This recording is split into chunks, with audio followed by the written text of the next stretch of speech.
Hay hartos proyectos bien relevantes de la agenda de seguridad, en qué se tiene que poner el pie en el acelerador, como por ejemplo las reglas del uso de la fuerza, ley de inteligencia, entre otras. Vamos a estar conversando de esto y algunos otros aspectos bien relevantes de la contingencia nacional junto al senador de la democracia cristiana, Francisco Huestumilla. ¿Cómo está, senador? Muy buenos días.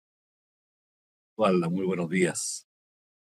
Bueno, partamos con este proyecto, reglas del uso de la fuerza, a propósito del encuentro del presidente con varios parlamentarios en Cerro Castillo, todo lo que tiene que ver con seguridad está sobre la mesa como prioridad. ¿Cómo van ustedes en la comisión en el Senado? Estamos trabajando ese proyecto de ley sobre reglas del uso de la fuerza, que debería usarse en distintas circunstancias, primero en la protección de la infraestructura crítica, también en las zonas fronterizas y también en los estados de excepción, fundamentalmente. Estamos bastante avanzados, estamos trabajando bien, tenemos un acuerdo general y por lo tanto deberíamos terminar tal vez en el mes de septiembre este proyecto de ley. ¿Por qué se ha demorado tanto, senador? ¿Dónde están las piedras de tope? ¿Cuáles son los temas que no llegan a acuerdo o que les ha costado más? No, básicamente es porque este es un tema nuevo. En Chile no existía una ley sobre reglas del uso de la fuerza, existían solamente reglamentos, instrucciones internas, y esta vez lo elevamos a categoría de ley, y por lo tanto ha seguido una tramitación normal, no ha tenido inconveniente, y porque paralelamente también, bueno, trabajamos en el pasado y vamos a retomar la infraestructura crítica, y esperando estamos la ley de servicio de inteligencia que está en la Cámara. De tal manera que yo diría que ha sido una tramitación normal dentro de los tiempos que tenemos y de las distintas competencias que tiene la Comisión. ¿Qué pasa con la ley de inteligencia? La ley de inteligencia está en la Cámara de Diputados, estamos esperando su tramitación y va a llegar también al Senado en tercer trámite y ahí vamos a ver si vamos a tener o no una comisión mixta.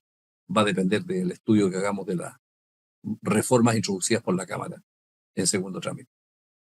¿Cómo ve usted la imagen completa, pensando en la Araucanía, pensando también en, bueno, en todos los asesinatos, las situaciones bien críticas que hemos visto, en lo que se está trabajando desde el gobierno, en el Congreso?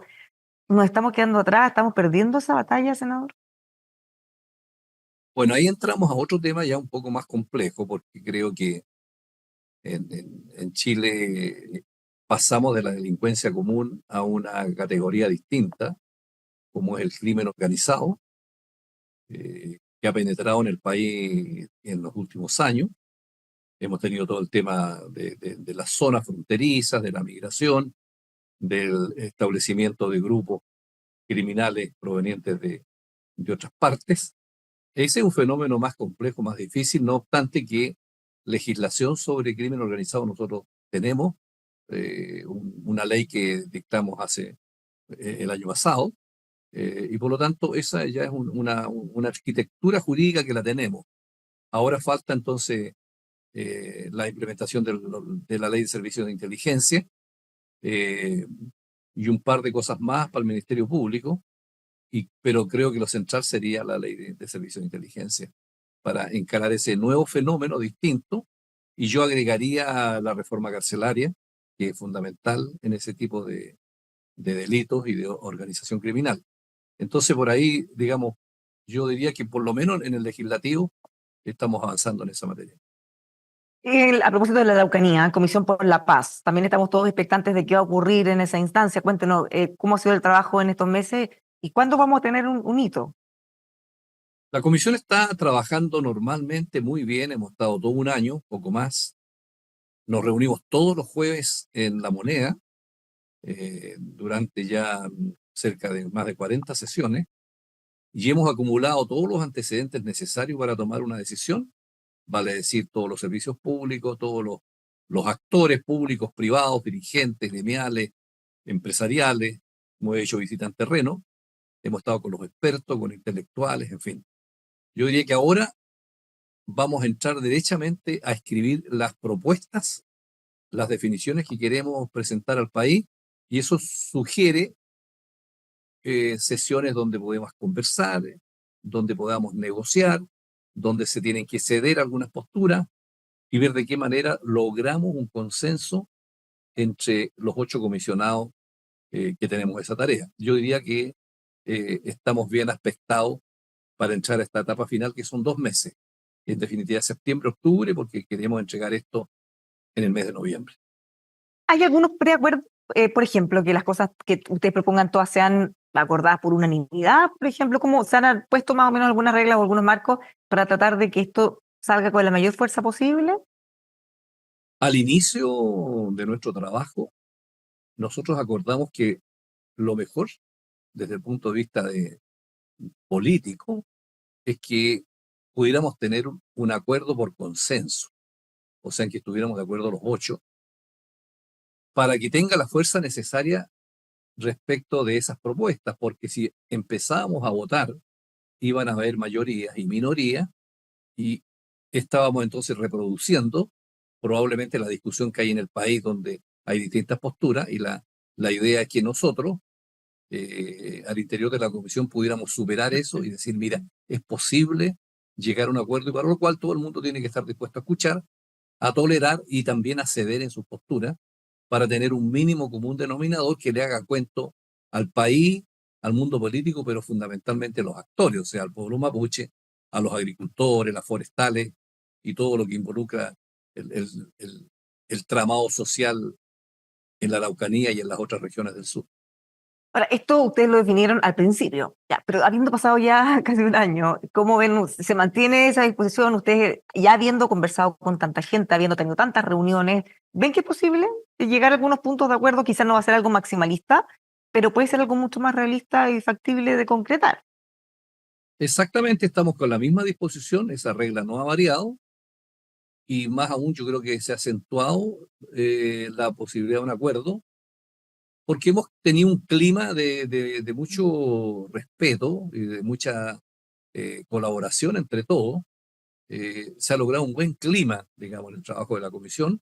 Lo hemos hecho silenciosamente porque no estamos en la contingencia, porque queremos ser una comisión de Estado y por lo tanto no tener una controversia pública respecto de los temas. Los hemos procesado ahí y simplemente ahora vamos a entrar a la hora de la verdad, porque ahora hay que hacer una propuesta concreta respecto de este conflicto centenario, y entonces llegamos en un buen pie de clima. Vamos a ver si somos capaces de buscar el consenso en las propuestas concretas respecto de los problemas concretos que se viven en la región. Ya, pero por lo menos usted hasta ahora, por lo que ve, por las conversaciones, por la forma que se ha llevado, lo ve factible que podamos tener propuestas de aquí a octubre, fines de octubre, noviembre, de consenso transversal, unánime. Eso es lo que pretendemos, esa es nuestra idea, nuestra voluntad, nuestra mejor voluntad, diría yo. Pero lógicamente que no vamos a tener un consenso por el consenso y una propuesta mínima que no logre resolver y satisfacer, digamos, a las partes que están involucradas en esto. Se trata de buscar un consenso que, como yo digo, le haga cuento a todo el mundo de que efectivamente estamos en una situación distinta, pero estamos con un relativo optimismo de que, como hemos hecho las cosas bien en este año, podamos terminar bien también este año 2024 con una propuesta para el país. Senador, lo cambio de tema. Caso Hermosilla ha tenido muchas repercusiones en distintos ámbitos. ¿Qué le parece las declaraciones del presidente Gabriel Boric? Él, después de unos días de apoyo por un lado, críticas por el otro, se inmiscuye en otro poder, declara o deja de lado la presunción de inocencia, no se pueden comentar los fallos, decían algunos. No, pero con el paso de los días él reafirma la postura, aunque hace un pequeño giro, tratando de hablar de la igualdad ante la ley más que de un poderoso o alguien que se creía poderoso que ahora fue a la cárcel. ¿Qué le parece? ¿Cómo cambió ese eje de la discusión? Lo que pasa es que yo creo que la realidad indica que en Chile tenemos profundas desigualdades, pero también en otras partes del mundo.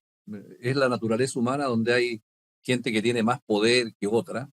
Puede tener poder político, poder económico, poder social, poder intelectual.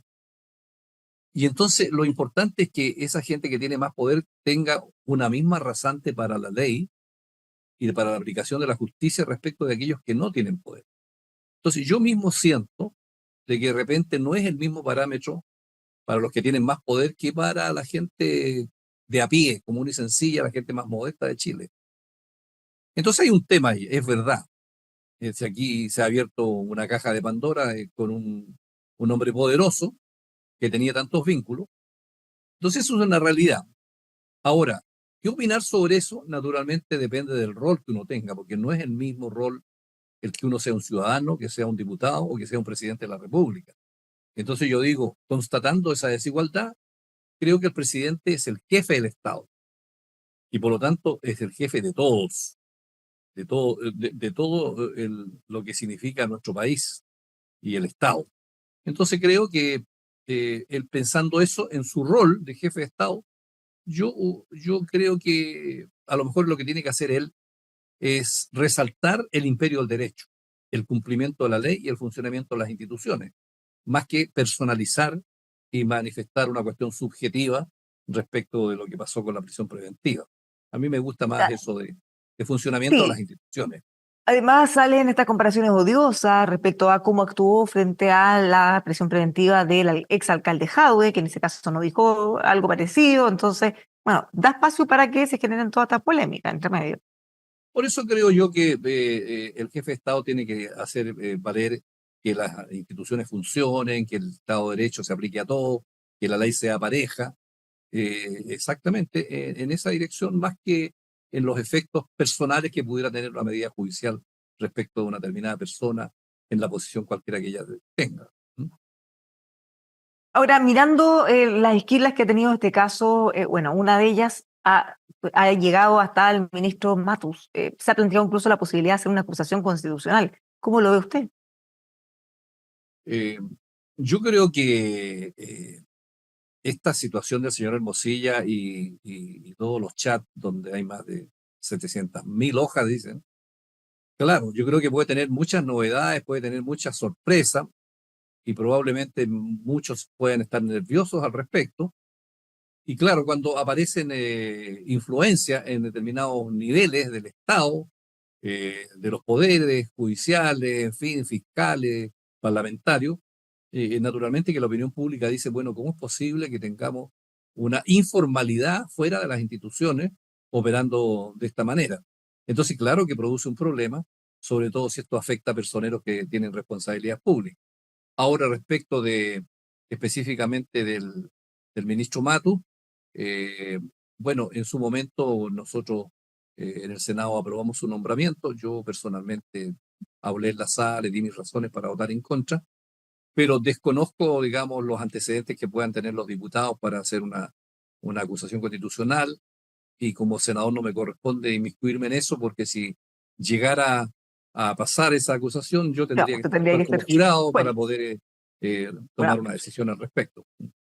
Pero en este caso, usted dice, usted votó en contra, no recibieron presiones, no recibieron. O sea, esto también es bien complejo porque evidentemente en un momento en que el Senado tiene que votar por una autoridad, obviamente que todos le tratan de mostrar lo bueno, lo malo, sacar el partido al candidato, y eso debe ocurrir en todos los nombramientos. ¿Dónde está la línea de lo que corresponde y lo que no? O depende de quién lo hace.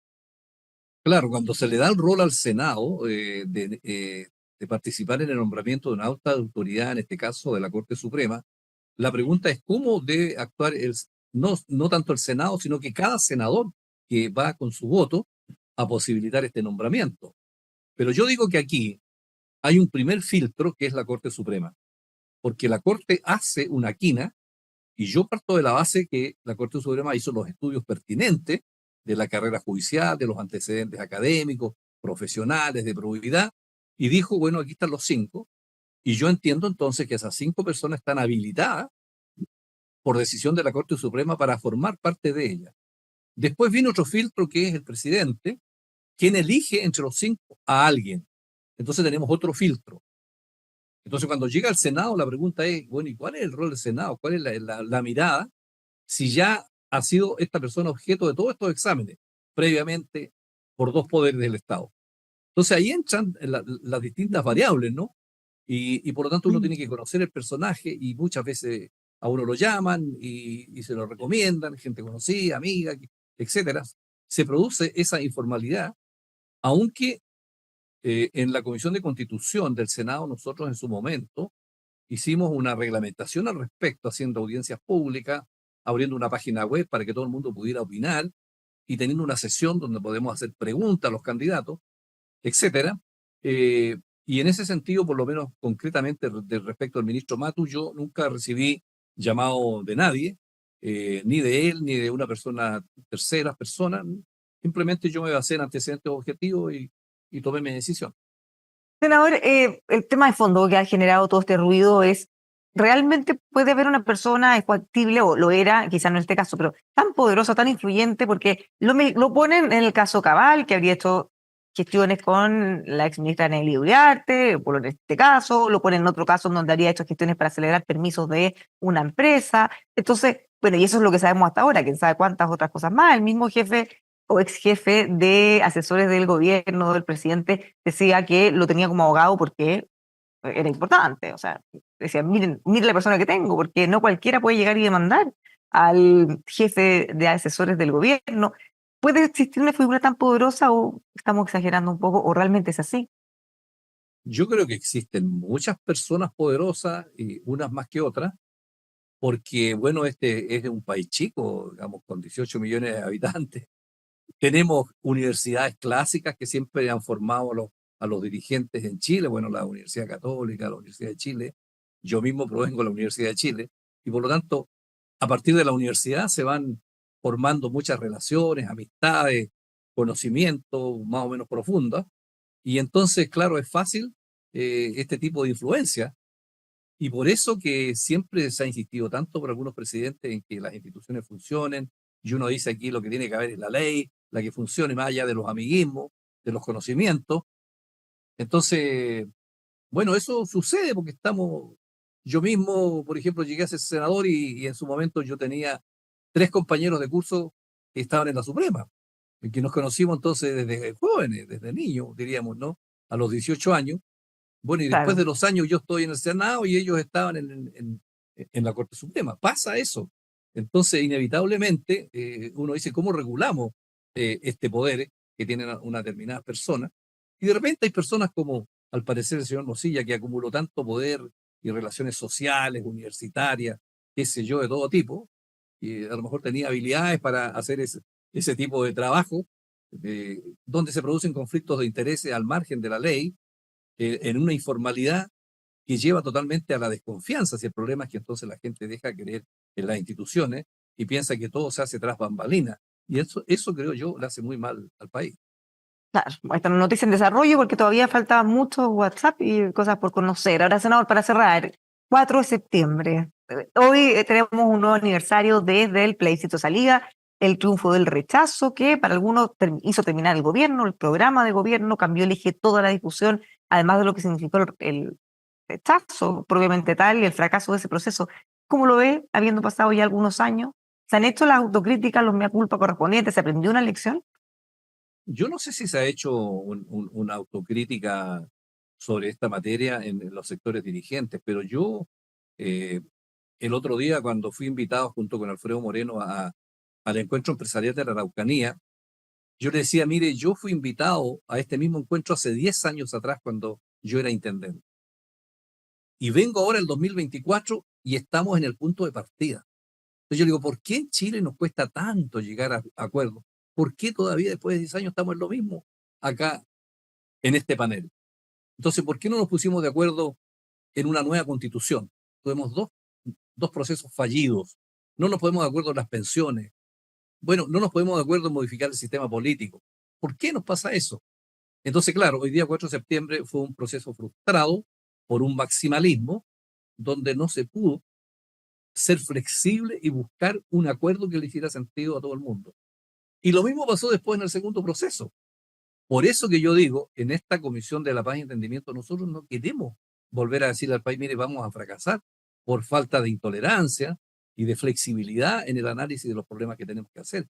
Esa es la tarea que tenemos y yo siento que al país le hace falta eso para consolidar nuestras instituciones y ponernos de acuerdo en la cuestión central, ¿no? ¿Está la sombra del rechazo y del en contra en la Comisión por la Paz? Pensando como usted Para nada, dice, ya no, para no nada. tenemos, no sombra, pero por lo menos, como dice usted, no queremos que haya una tercera instancia en que no nos pudimos poner de acuerdo. Estamos conscientes de nuestra responsabilidad, no queremos fracasar y por eso que es fundamental que tengamos la flexibilidad y yo diría la sabiduría necesaria para entender que tenemos un tremendo problema grave en Chile y tenemos la obligación entonces de hacer los máximos esfuerzos. Ahora somos 8, que es mucho más fácil que en 100 o 120, para buscar los consensos. Así que yo espero que nos vaya bien. Muchísimas gracias, senador, por conversar con nosotros. Vamos a estar súper atentos a ver qué ocurre en esas instancias, pues que les vaya muy bien. Muchas Igualmente, gracias. muchas gracias. Buenos días. Igualmente. Los dejamos invitados a que sigan informándose con nosotros acá en emol.com.